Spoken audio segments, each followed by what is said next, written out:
cable-stayed bridge is best for spans that are between the distance that a cantilever bridge would span and a suspension bridge would span. Some of its key elements are that it doesn't need any support or false work, so you can build it over a wide valley. There's two major classes, the harp and the fan. The cantilever would be too bulky if you tried to span the right distance for the cable-stayed bridge, and the suspension bridge would cost too much money. Generally with the suspension bridge, it costs the same amount no matter what the distance you span is, so the cable-stayed bridge would be optimal. Also with the cable-stayed bridge, it's an equilibrium if each side spans the same amount. So if you're, the two parallel lines looking at it from a top view at the same distance, you have a very well-balanced bridge. You wouldn't have to add extra support. It has less deformation than the suspension bridge, which makes sense because the suspension bridge spans longer distances. And yeah, that's it. Arc bridges are some of the oldest bridges to date. They are easy to design and construct, yet last a very long time. Abutments are at each end of the bridge or arc. These absorb the weight from pedestrians, vehicles, trains, and/or water. Arc bridges are generally used over short waterways, but with more arches can span longer distances. An example is the Ponte Vecchio in Florence. A truss bridge is a bridge whose load-bearing superstructure is composed of a truss, a structure of connected elements forming triangular units. The connected elements may be stressed from tension, compression, or sometimes both in response to dynamic loads. Truss bridges are one of the oldest types of modern bridges.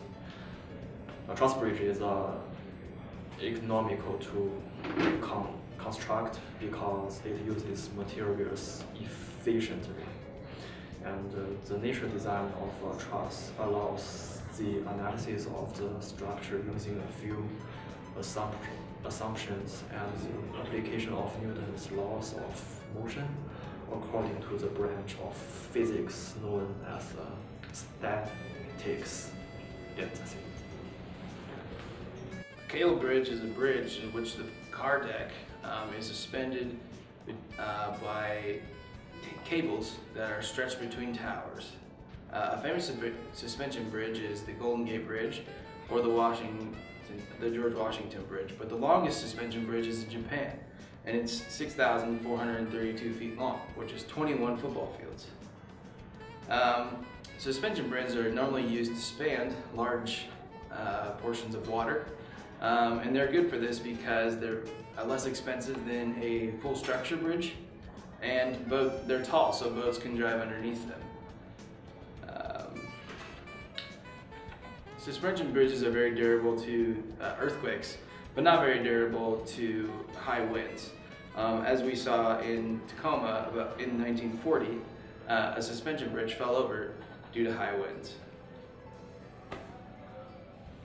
Cantilever bridge is a structure with at least one portion of which acting as an anchorage for sustaining another portion, which extends beyond the supporting pier. A simple cantilever span is formed by two cantilever arms extending from opposite sides of an obstacle to be cross-meeting at the center. A common variable, the suspended span. The cantilever arms do not meet in the center. Instead, they support a central truss bridge, which rests on the ends of the cantilever arms.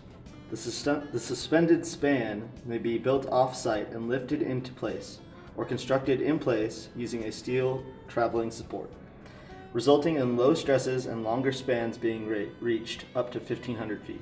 A beam bridge. Beam bridges are used for pedestrian automobiles, trucks, light rail, and heavy rail. They're usually used for short span.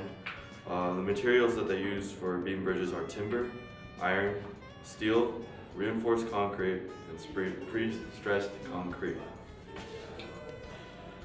A beam bridge has at least two vertical supports on the bottom and a slab on the top. A simplest beam bridge could be a stone slab or a wood plane laid across a stream.